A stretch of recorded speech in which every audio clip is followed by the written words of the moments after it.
Hello, my lovely students of Shakespeare, and welcome to Macbeth. I'm Miss Optic, and today I'm going to take you through Act 3, Scene 1 of this tragic play. Banquo is standing alone in the hallway of Macbeth's house. He is pondering the recent events. It really is weird, how all of Macbeth's prophecies have come true. I wonder, would that mean that the prophecies those witches gave to me might come true too? I mean, I know they were absolutely crazy prophecies, but they could come true, right?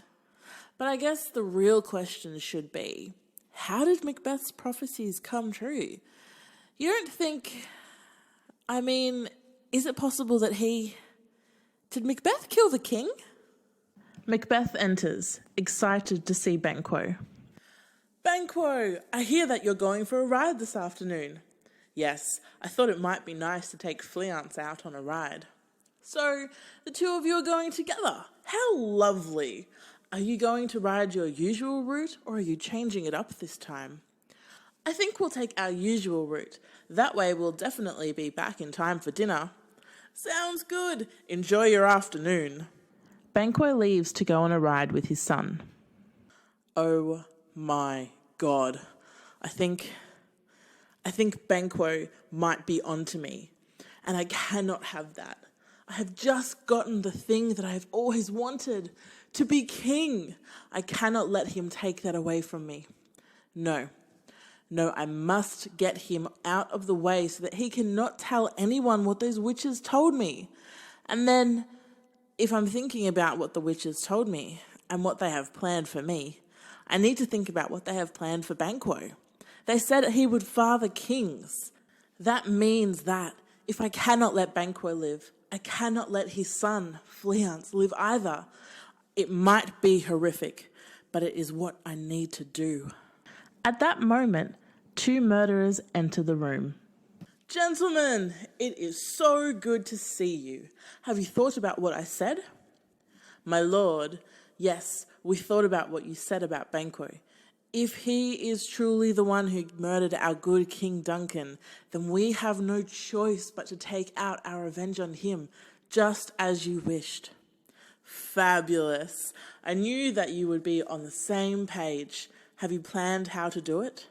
Yes, my lord, but it is better if we do not tell you exactly what we have planned.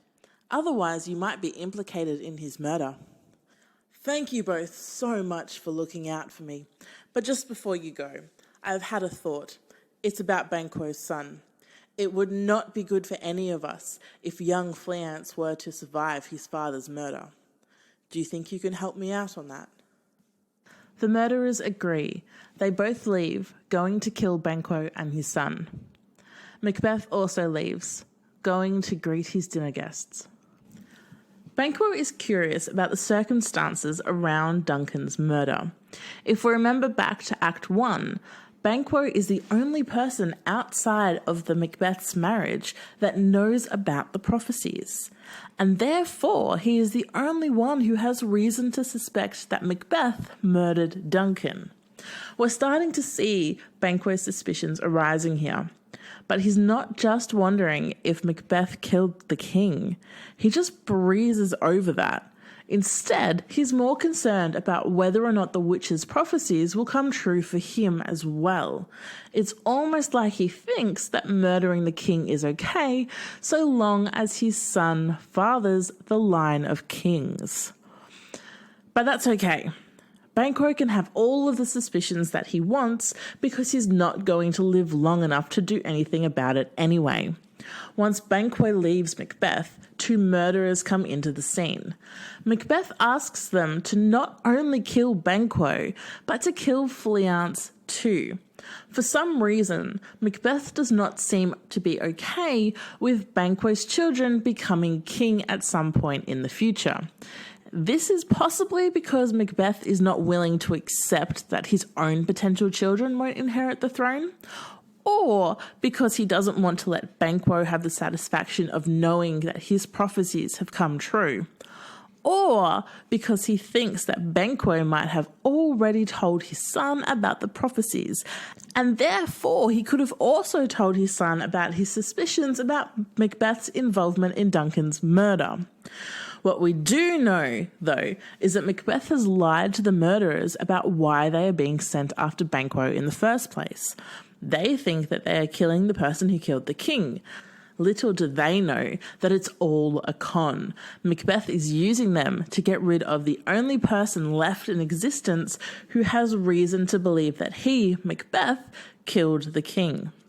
Macbeth hasn't told anyone about his plans to kill Banquo. However, Lady Macbeth appears to have come to the same suspicions that Macbeth has, and we're about to see that in Act 3, Scene 2.